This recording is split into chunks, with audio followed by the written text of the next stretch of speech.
Could you tell us more about your experience of going live? Yeah, that's a really good question.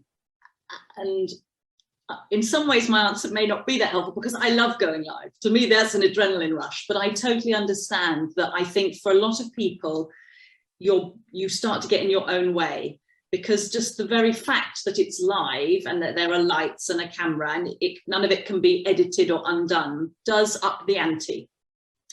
And I think probably the way to look at that is, and it's hard, but is to almost try and step out of the situation and just I mean, one of the best pieces of advice I was given when I was training as a journalist is, you know, when you talk into a microphone for radio, or if you look into a camera, it's just to imagine one person there. Because of course the hard thing is thinking, oh my gosh, I'm live, there's hundreds, thousands of people watching me, and that can make just the heart goes and the palms get sweaty. And I think trying to remember just talking to a normal person, and the time pressure as well can feel scary when you're live. You think, I've got to say something very coherent and I've only got 2.5 minutes to do it. That means most of us start to lose our train of thought quite quickly.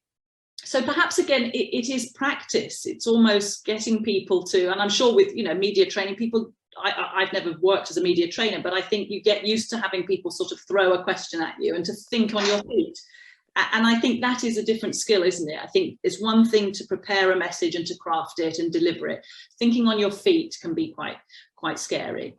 But if you can prepare, if you can get a sense of what you're likely to be asked, if you can practice talking just for sort of 30 seconds, 45 seconds, a minute, because often questions that are asked of you by journalists live, they don't want a long answer.